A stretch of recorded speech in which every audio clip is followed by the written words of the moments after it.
Japan भी हमें copy कर रहा है। सरप्राइज ना? जी हाँ, ये सच है। पोटैटो फ्राइज मिल सकती हैं, घास फूस का सैलेड मिलेगा। हेलो एवरीवन, सत श्री अकाल। I hope you all are doing good. तो जी, अब तक आपने मेरी वीडियोस में नोटिस किया होगा कि मैं जापान के बारे में बताता हूँ कि जापान में ये बढ़िया है, जापान में वो बढ़िया है, यहाँ पे ये ऐसे है, यहाँ पे वो ऐसे है। But how about India? क्या इंडिया में भी कुछ ऐसा है जो जापान से बढ़िया है? तो आंसर है ऑफ कोर्स यस। इंडिया में भी बहुत सारी ऐसी चीजें हैं जो जापान से मच मच बेटर है। लिस्ट एक्चुअली बहुत लंबी है, बट आज की इस वीडियो में उस लिस्ट में से मैं कुछ एक टॉपिक कवर करूंगा। तो without further adieu, let's start today's video.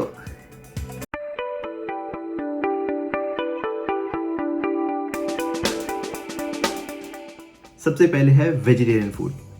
अगर मेरे को वेज फूड के बारे में एक लाइन में बात खत्म करनी हो, then I would say for veg people India is heaven. Honestly, जितनी वैरायटी और जितना डिलीशियस वेजिटेरियन फूड इंडिया में आपको मिलेगा, जापान में भूल जाओ।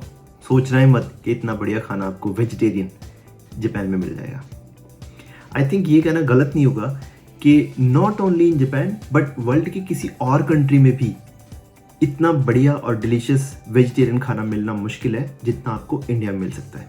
देखो, मैं नॉन वेज हूँ और मुझे जापान में फूड पॉइंट ऑफ व्यू से कोई प्रॉब्लम नहीं है, बट जो मेरे फ्रेंड्स और कलीग्स हैं जो वेजिटेरियन हैं, उनकी मैं प्रॉब्लम और उनका पेन मैं समझ सकता हूँ कि उनको कितनी प्रॉब्लम्स आती है जापान में जब खाने की बात आती है। अगर फॉर एग्जांपल हमने कहीं पे डिनर करना है बाहर फ्रेंड्स ने, या फिर ऑफिस के कोई कलीग साथ में पार्टी के लिए जा रहे हैं, तो हमें पहले देखना पड़ता है कि वेजिटेरियन है क्या। हाँ, अगर वेजिटेरियन है then we need to find a restaurant accordingly. और वेज नॉन इंडियन फूड का रेस्टोरेंट जापान में बहुत मुश्किल है। फॉर एग्जांपल जो जापानीज रेस्टोरेंट है, अगर हम उनकी बात करें, वहां पे वेज खाने के नाम पे आपको क्या मिल सकता है? वहां पे पोटैटो फ्राइज मिल सकती हैं, घास फूस का सैलेड मिलेगा, या आपको कुछ बेक्ड या फिर फ्राइड वेजिटेबल्स मिल जाएंगी, या फिर कुछ इसी तरह का टोफू या फिर something like that. But non Indian food में और वेजिटेरियन फूड में आपको इतना डिलीशियस खाना नहीं मिलेगा। और अगर हम बात करें इंडिया की, इंडिया में तो हमें सोचने की ज़रूरत ही नहीं होती।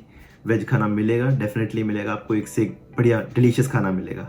बट यहाँ पे जापान में इतने ऑप्शंस नहीं है वेजिटेरियंस के लिए।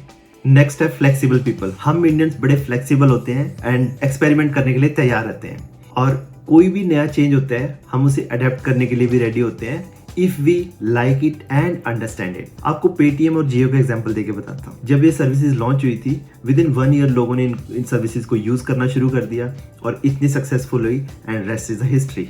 अरे कंपनी और सर्विसेज की बात छोड़ो, let's talk about people in general. Office का एग्जांपल लेके आपको बताता हूँ। ऑफिस में आप किसी इंडियन को बोल दो कि आपने ये काम करना है, ठीक है, चाहे वो उसने काम पहले कभी किया भी ना हो, फिर भी वो इधर उधर से हाथ पैर मार के कोई जुगाड़ लगा के कुछ पढ़ेगा, कुछ भी करेगा, he will find some solution.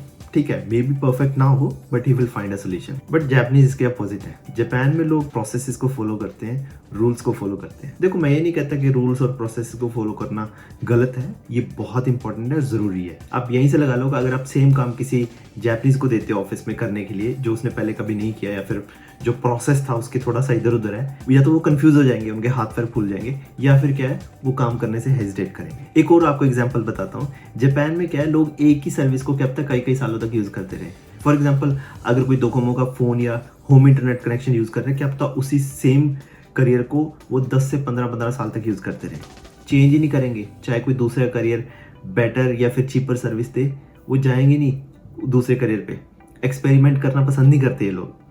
Even अगर कोई दूसरा करियर उनको फ्री भी सर्विस दे, कुछ लोग तो ऐसे हैं कि वो फ्री भी नहीं लेना चाहिए। तो ऐसे है कि जापान के अंदर अगर आपने कोई नई कंपनी या सर्विस लॉन्च करनी है, तो एग्जिस्टिंग मार्केट के अंदर पेनिट्रेट करना बहुत मुश्किल है, क्योंकि लोग यहाँ पे नई चीज़ ट्राई करना पसंद नहीं करते।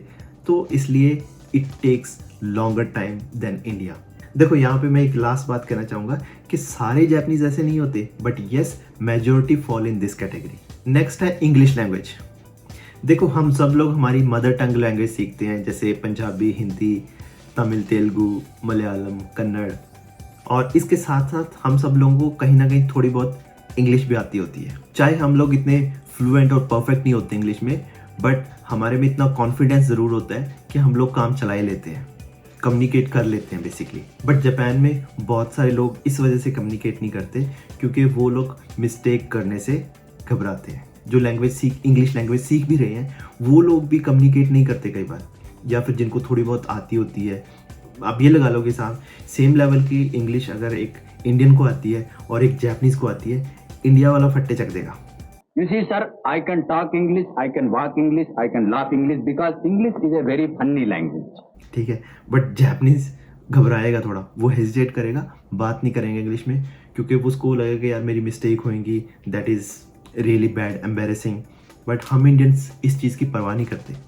जापान में एक्चुअली कल्चर क्या है कि यहाँ पे हर चीज़ परफेक्ट होनी चाहिए, it's part of their culture. तो इस वजह से ये लोग थोड़ा मिस्टेक करने से घबराते हैं।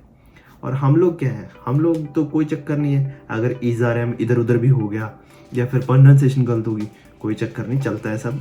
हमारा मेन फोकस होता है एंड रिजल्ट पे, कि मैं दूसरे वाले को बात अपनी समझा दूं और दूसरे वाले की बात मैं समझ लूं, दैट्स इट। और ऐसा ही होना चाहिए। नेक्स्ट है Indian sweets and street food. India का जो स्ट्रीट फूड और यहाँ के जो स्वीट्स हैं वो सबसे बेस्ट है। I love them. मैं आपको अपनी स्टोरी बताता हूँ। लास्ट ईयर दिसंबर में मैं इंडिया गया। अब की बार 3 साल का गैप था क्योंकि कोविड की वजह से हम जा नहीं पाए। तो मैंने दबा के वहाँ पे स्ट्रीट फूड खाया और इतने स्वीट्स खाए। रीज़न क्योंकि जापान के अंदर मेरे को इतना डिलीशियस और ऑथेंटिक इंडियन स्ट्रीट फूड नहीं मिलता।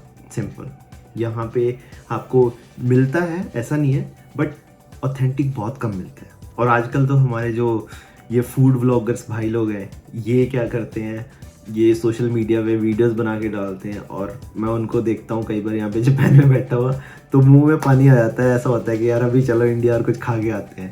जापान का भी अपना स्ट्रीट फूड है, बट इंडिया वाले स्ट्रीट फूड के साथ कोई मुकाबला नहीं है। अब यहाँ पे कुछ लोग कहेंगे कि यार इंडिया का जो स्ट्रीट फूड है वो इतना हाइजीनिक नहीं होता और ये नहीं होता, वो नहीं होता। तो मैं उन लोगों को बताना चाहूँगा कि भाई हम लोगों का जो इम्यून सिस्टम है ना, वो भी उतना ही स्ट्रॉन्ग है। तो ये छोटा मोटा अनहाइजीनिक तो चलता रहता है। अभी जो मैं ये ट्रिप की बताई थी आपको, इस ट्रिप में मैंने 20 से ज़्यादा, मेरे को याद है 20 तो कम से कम मैंने गुलाब जामुन खाए थे। बेसिकली मेरा ये कहना है कि जब स्ट्रीट फूड और स्वीट्स की बात आती है कि इंडिया जापान से मच बेटर है। नेक्स्ट है advanced banking and financial system. आप लोग इस बात को सुनकर मे भी हैरान हो जाएं that India has one of the most advanced financial and banking system. Japan भी देखो प्रोग्रेस कर रहा है, but India is far ahead, बहुत आगे है India. UPI, Paytm, internet banking India के अंदर बहुत पहले स्टार्ट हो गई थी इन कंपैरिजन टू जापान, और हम इंडियंस ने इन टेक्नोलॉजीज को बहुत क्विकली अडेप्ट कर लिया। इंडिया का जो बैंकिंग सिस्टम बहुत ईजी है और mostly things you can operate online also, but Japan के अंदर आपको छोटे छोटे काम के लिए भी बैंक के चक्कर लगाने पड़ते हैं। आप यहाँ से इमेजिन कर सकते हो कि इंडिया का फिनटेक सिस्टम कितना एडवांस है। जापान भी हमें कॉपी कर रहा है। सरप्राइज ना? जी हाँ, ये सच है।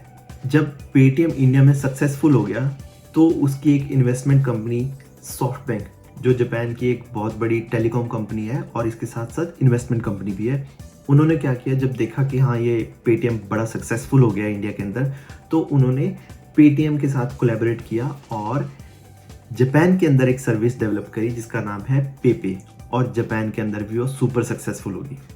पेपे के अंदर बहुत सारे एम्प्लॉयज़ पेटीएम इंडिया से आए थे, सॉफ्टवेयर इंजीनियर्स, प्रोडक्ट मैनेजर, वो सब इंडिया से आए थे।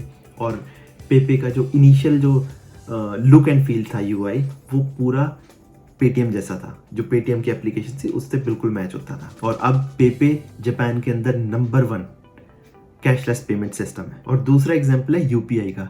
यूपीआई अभी इंडिया के अलावा बाकी कुछ कंट्रीज में भी यूज़ होनी शुरू हो गई है, तो इंडिया को लाइटली मत लेना।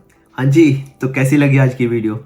आई होप आप लोगों को कुछ नई इन्फॉर्मेशन पता चली हो। देखो, आज की इस वीडियो में मैंने अपने ओपिनियन शेयर किए हैं बेस्ड अपॉन करंट सिचुएशन जो जापान में है, या फिर जो मैंने ऑब्जर्व किया अब तक इतने सालों में। जापान भी इम्प्रूव कर रहा है। फॉर एग्जांपल, जो अभी यहाँ पे जो टेक इंडस्ट्री स्पेशली, इसके अंदर अब इंग्लिश स्पीकिंग एनवायरनमेंट को ज़्यादा प्रमोट किया जा रहा है। कोशिश करते हैं कि जापानीज़ अगर नहीं भी आती, सिर्फ इंग्लिश आती है, तो वो कोशिश करते हैं ऐसे सॉफ्टवेयर इंजीनियर को हायर किया जाए। और फाइनेंशियल सिस्टम्स भी इम्प्रूव हो रहे हैं यहाँ के, जैसे कैशलेस पेमेंट होगी या डिजिटाइजेशन हो गया एंड मैनी मोर स्टफ। आज की इस वीडियो में मैंने कवर किए हैं कुछ टॉपिक्स जिनमें इंडिया जापान से बेटर है। आप मेरे को कमेंट्स में प्लीज़ बताना कि अगर कोई और ऐसा पॉइंट है जिसमें इंडिया जापान या फिर और किसी डेवलप कंट्री से बेटर है। और प्लीज़ इस वीडियो को लाइक एंड शेयर करना अपने फ्रेंड्स एंड फैमिली के साथ। Also subscribe to my channel for more upcoming interesting videos. आप मुझे इंस्टाग्राम पे भी फॉलो कर सकते हैं @IamVikasdeep और इसी के साथ मिलते हैं नेक्स्ट वीडियो में. Till then stay safe and bye bye.